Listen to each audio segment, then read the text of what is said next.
So we meet here today because one great Kenyan from Kiambu, John Mwaura, has indicated his desire to be the governor of Kiambu County. And after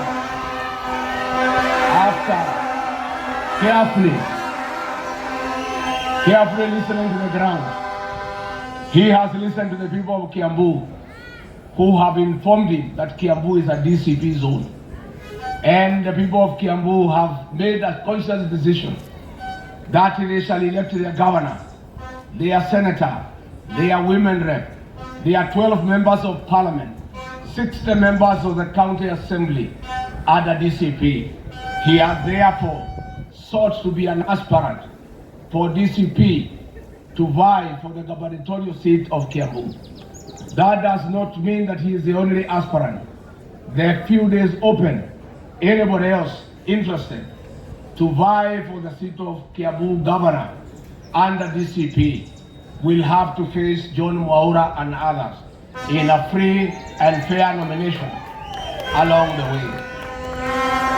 Allow me now to present to you our DCP aspirant for the Kiambu gubernatorial seat 2027. Mr.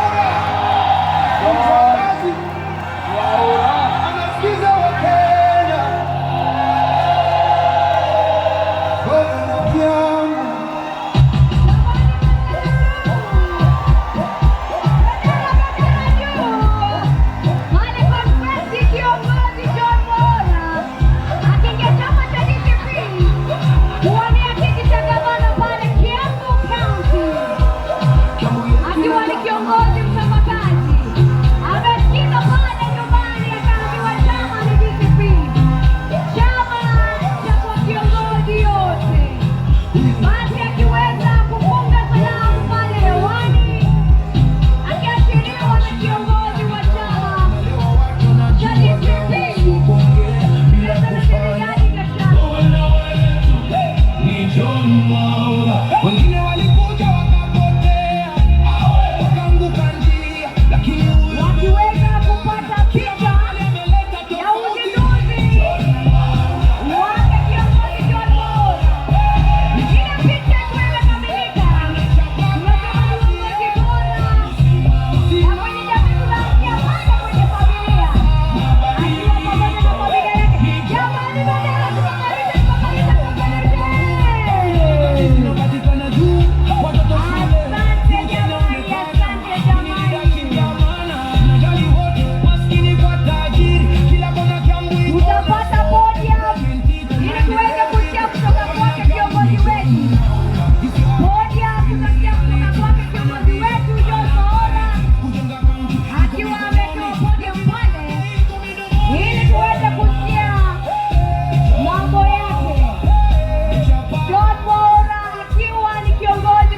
Akiwa ameweza kupata speech yake ili aweze kutuambia.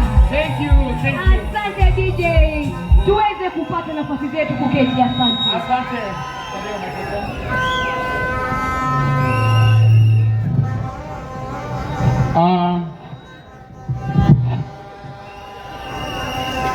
Sasa ni wakati, tafadhali tunyamaze kidogo. And the sound, please perfect it. You have an opportunity to perfect this sound. Ningependa sasa tumsikie.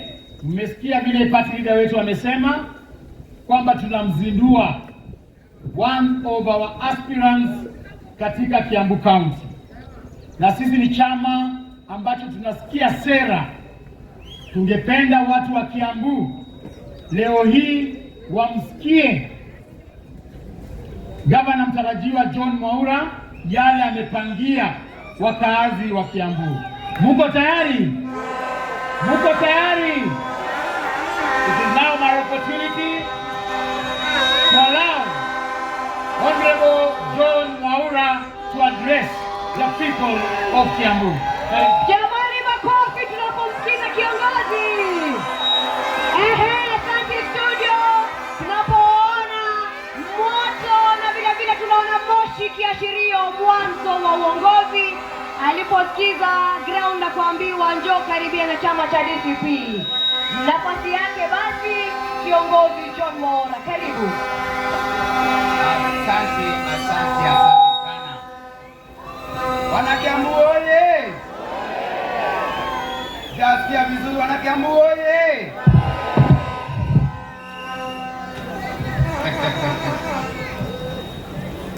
Hapo inaonekana ni moto kabisa.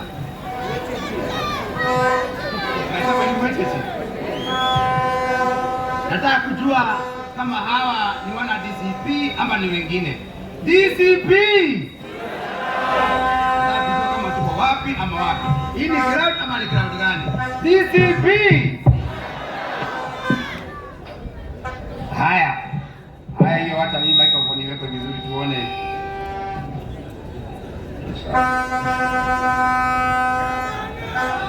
Asante sana.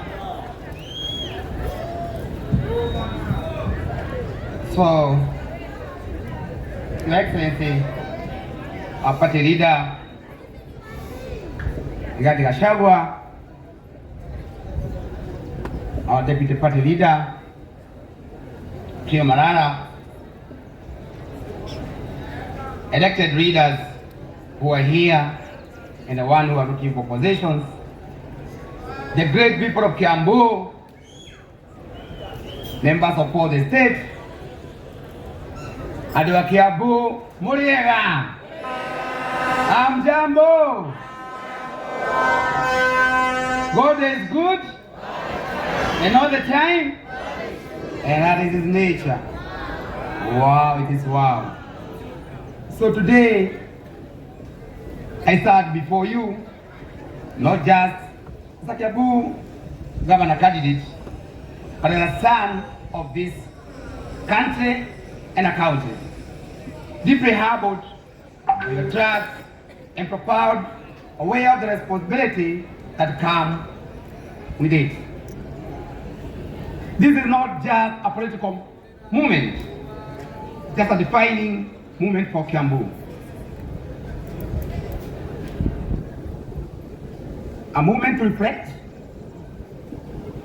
a moment to decide, and above all, a moment to act. Let me begin this by saying clearly that Kiambu is not living up to its full potential because of leadership gap. We have a challenge, we have a problem, and a big one. And that is why I am here. First and foremost, allow me to express my deepest gratitude, my family, my wife Rose, my children, that is Peter and Joki. Yeah, thank you. Thank you for your unconditional support, love and sacrifice. You have carried this journey with me, and I don't take it for granted. To my team, our volunteers, our supporters, this movement belongs to you and to all of you. Because leadership is not about one individual, it's about people coming together for a common purpose. Now, my people, let us take a moment to reflect on whom or who Kiambu County is. We are a county with over 2.8 million people.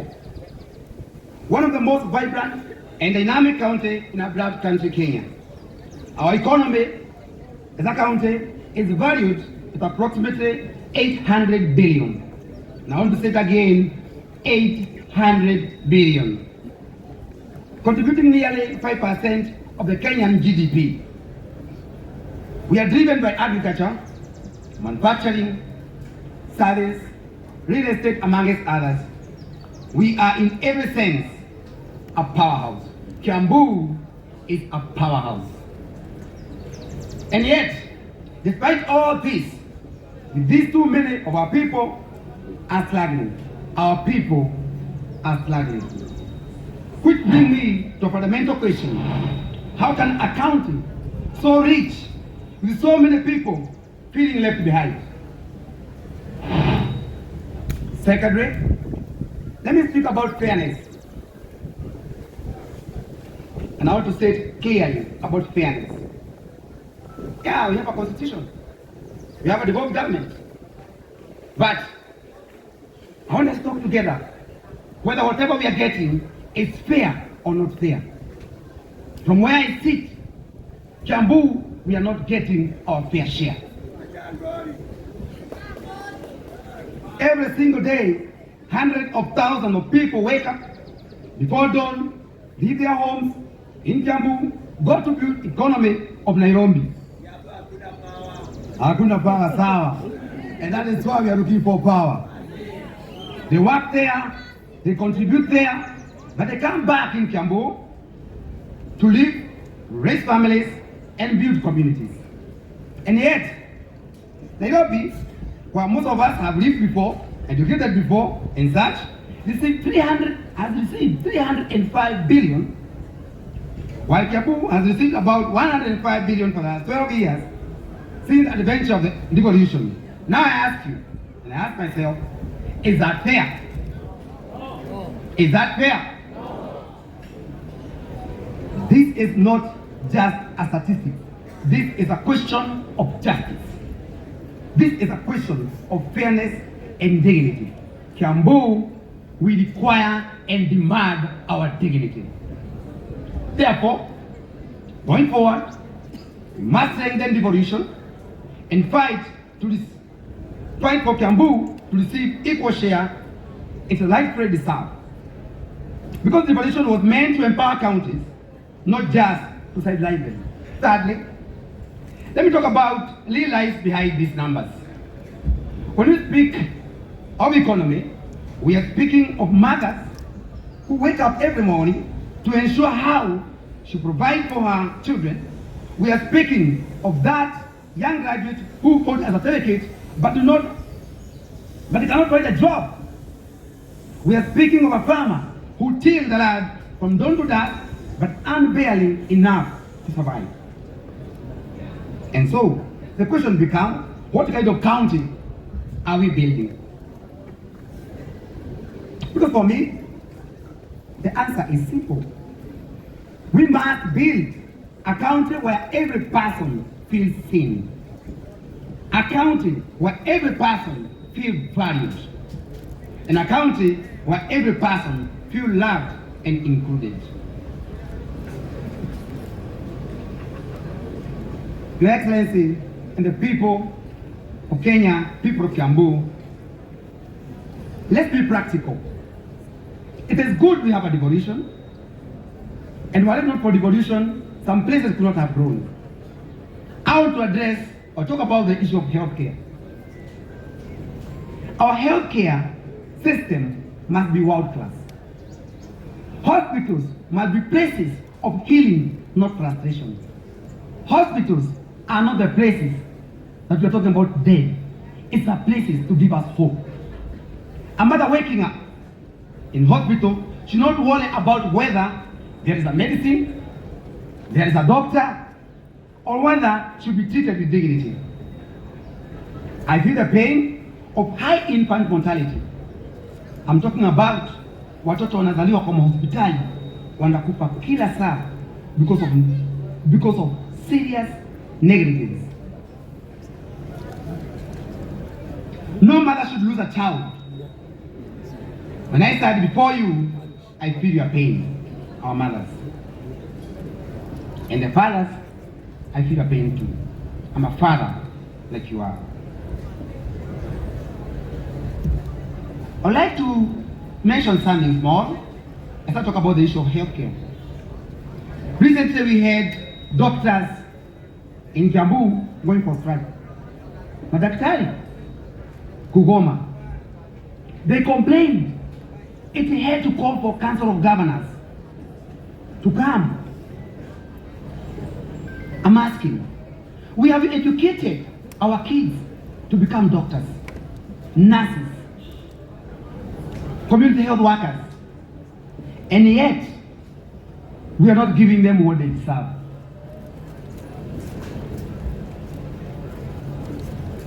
Our medical practitioners, we feel you. We are bringing a solution for you.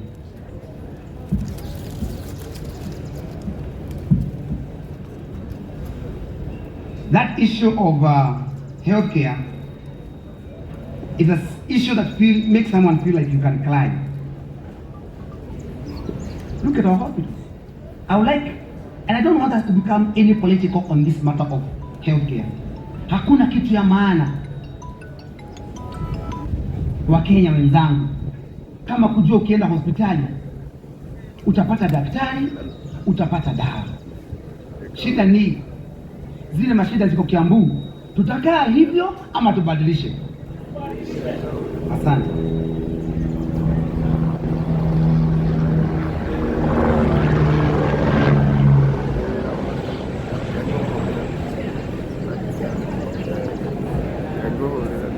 Our point here,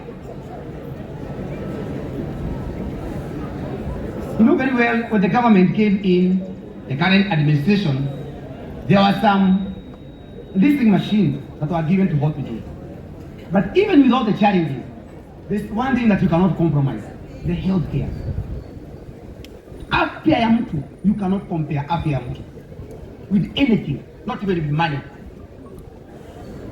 It is only in Kiambu, and I need another county here. They refuse to sign the listening agreement. That means go to Kiambu, you not get those machines. Our people are going all the way to India for treatment of cancer. For a big county like Kiambu, does it mean that we cannot have our own cancer center? Our people are dying and selling their things, selling their land, selling their properties, ili wapeleke watu wao India for treatment. Yet we can ensure that does not happen at the early stage. But do we have that one here? None. All big hospitals. The Aga Khan of this world, Nairobi Hospital, Kenyatta Hospital, KU hospitals, they are all in Nairobi. We don't have a single one in Kiambu. I am here to make sure we will not struggle again on our health matters.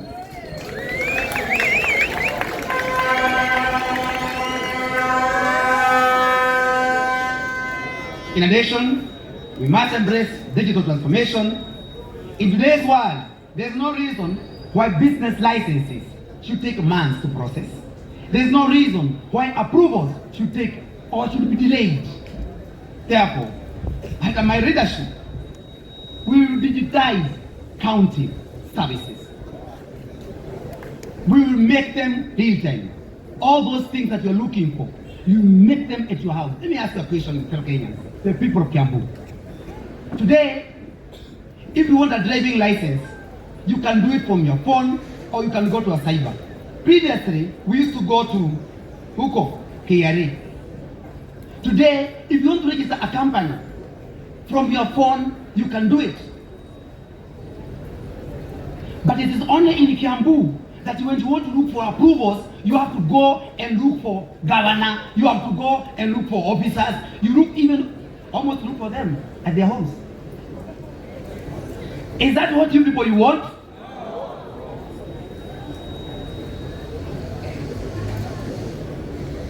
We must make it real time. And lazima hii agenda tusichukulie ovyo ovyo. Let me tell you, my fellow Kenyans, the Kiambu people. When you talk about matters real estate, Kiambu, the biggest contributor of the GDP of Kiambu comes from real estate. When I talk about real estate, I mean what? Ukiuza shamba yako leo, ama wewe uze shamba yako, serikali ya Kenya lazima ule mtu ameuza hiyo shamba apatie serikali, or to give the government 15% capital gain. Ukitoka pale, wewe mwenye kuinunua unalipa serikali stamp duty. Ikatakatwe, wewe mwenye kununua tule tudogo ulipe stamp duty. Haijaisha. Then once you have that approval, unataka kujenga nyumba. Ile nyumba yako unataka kuwa nayo, hii materials za kujenga nyumba, zote, they are subjected to another tax called value added tax, which is 16%, net of VAT. Uko kwa biashara, the same plot, the same house, you have another tax called income tax, which is 30%. Again, when you want to do all these things, umeajiri watu, these people are subjected to another tax called pay as you earn, PAE. I'm asking, if this is one of the biggest contributor of our GDP in Kiambu and GDP in Kenya, should we joke around with it? I am here because of that. Because what you are getting, it is not a luxury, it's a necessity, and it is your constitutional right. We must therefore create an environment where investors are supported, not frustrated. Let me say this clearly. Jobs do not come from the government offices. They come when people do business and they are allowed to grow. And so, our role as a county government is simple. We remove the barriers, we create opportunities, and support enterprises. I know most of the people who are here, the Gen Z of this world, I sympathize because I have a Gen Z in the house. These young kids that you see here.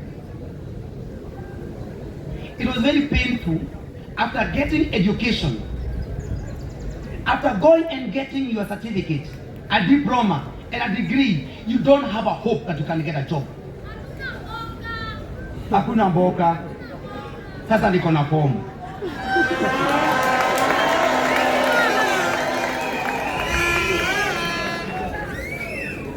That is not just a property, it's a heritage, our identity, our future, it's a foundation of agriculture, driver for our investment and source of livelihood.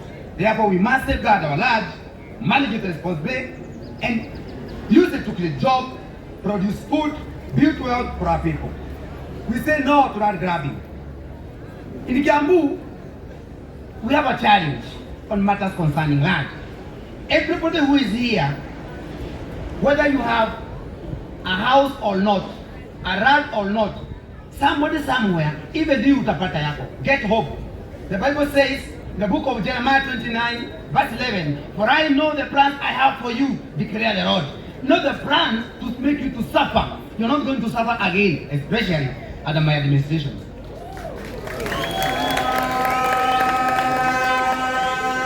So, friends who are here, our mothers, our fathers who are here, we never fought for our country independence so that we can suffer more. Allow me to say this. We are having very high urbanization rate, but what we need in Kiambu, we need factories. We need factories. I don't have a problem with the handouts that are given. I have a problem, the person that is given that thing, amesoma, akasoma, degree, kila kitu ako nayo kwa mfuko, lakini huyu mtoto hana kazi. Wewe kama mzazi, unaonaje mtoto wako anatembea, amesoma? Sasa Gen Zs walifanya hiyo yote, wamesoma, wakademonstrate because there was no hope. Sasa Gen Alpha watasema nini? That is my worry, and that is why I'm here. Our leadership and governance, we need political hygiene. We are having a diversional governance. In the active confrontational, there is lack of harmony among the Kiambu political leadership, both at the county and at the national level. The county assembly is dysfunctional and constantly in synody. Let me explain what I'm talking about this one. The people of Kiambu and everybody listening to me today, listen to this very carefully. We elect leaders from MCA, women led, MP, senator, governor, and the president. But you kama Wanjiko, mashida zako mtu wa kwanza kuisikiza anaitwa MCA. So unless MCA is empowered, you are not empowered.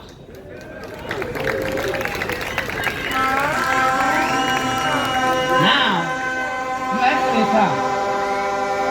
Your Excellency, there is a problem, and especially in Kiambu. Listen to this. From November last year, December, January, until now, the county government of Kiambu have closed that assembly. They are calling it Sinadai. What is this? Sindai. Look at your phone. Wangali, what is Sindai? Sindai, S-I-N-E. Then you put the word die. Huko ni shida tuku. Because MCA ni ule anafaa akutetee. Sasa wanafunga huyo governor na speaker wake na majority leader wake wamefungia MCA. That is why MCA in Kiambu are struggling. So what do we need for them so that they don't become the object and to be punished? And that is not what I want to do under my administration. Your Excellency, sir, I will ask you, without of humility, we don't need to go to a referendum to create a ward development fund. Let's create a ward development fund for our MCA.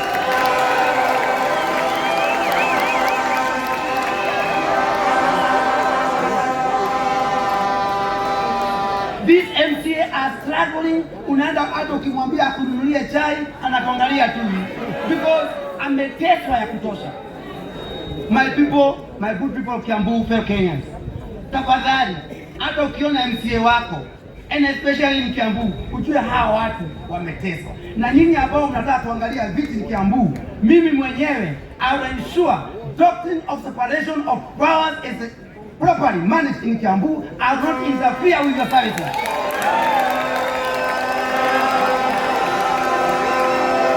Fanyeni kazi yenu ya kutetea Wanjiko, na mimi kazi yangu ni kumanage resources. Tuko sawa, hatuko sawa? Na mimi nawaambia, tukifanya hivyo kazi zitapatikana. Hawa majenzi itakuwa chua, mambo yao itakuwa mwecheche.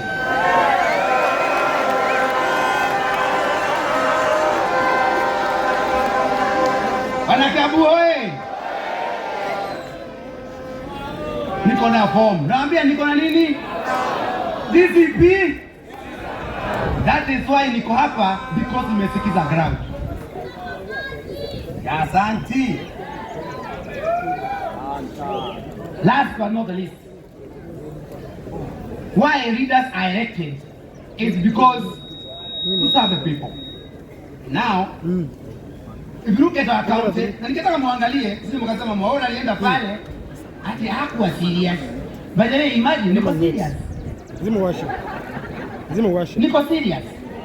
For those people who have known what I have done before, you can tell what I am. There's no way that it is only in Kiambu that if you want to do business, you have to go to court. Manufacturers wako kotini, madaktari kotini, Kabete sijui wapi kotini, masoko huko Githurai zinaharibiwa na watu wanaangalia na hakuna kitu kinasemekana. So Your Excellency, sir, I would like to make a personal appeal. We have IEBC. Na nataka munisikize wenye kwa kondili na munielewe vizuri. IEBC inamaanisha nini? Independent Boundary and Electoral Commission.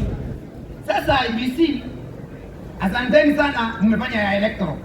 Lakini kuna kitu moja mmeacha ya boundary.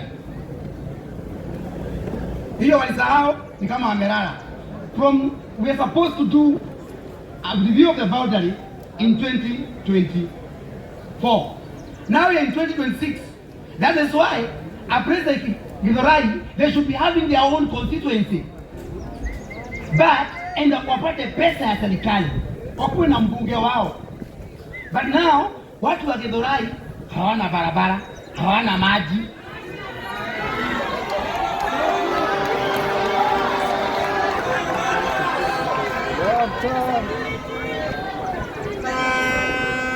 Mukitaka tuweke barabara, tuweke hospitali, vijana wapate kazi. DCP power! DCP power! Asante, sasa ya mwisho ndio hii.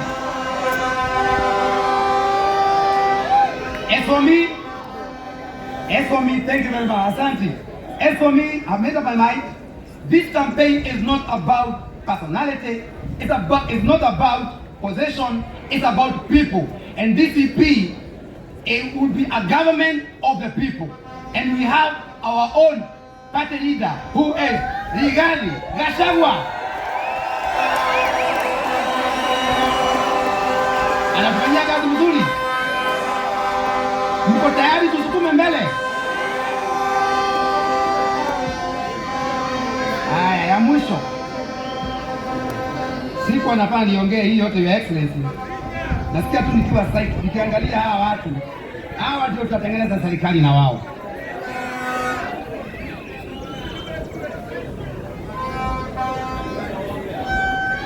Haya, asante. Kuna kitu moja nataka kuwaomba, especially the young people. Ningewaomba, najua mmeteseka sana sababu ya kukosa kazi, lakini that one does not mean tujiingize kwa madawa za kulevya, kwa pombe haramu. Ningeomba watu wa Kiambu, majenzi, tafadhali wacheni na pombe haramu. Na machifu wetu kwenye mko pale, tunakuja kukaa na nyinyi pamoja, tuangalie ni aje hii maneno. Hakuna mtu atauza pombe haramu Kiambu kama tuko hapo. Watu wa matatu, tunajua fare zimekuwa high. Hiyo maneno tutaondoa. Watu wakawa sukari, watu wa Kabete, watu wa Kiringiti, all the way mpaka Jabili. Tunajua mashinda zenu, mmebomolewa na bado biashara zenu zinaongezwa kila siku. Wewe uko na salon kidogo, salon, a simple salon, na ni 8,000, unaitizwa license ya 10,000. Utoe wapi? Uruteku. Wewe duka yako ni agili nyanya na wewe license ya agili 10. Huyu ni mtu wa kukupanish ama ndio wa kukusaidia? Malo. So hata Wamatangi, hata yeye ni one time.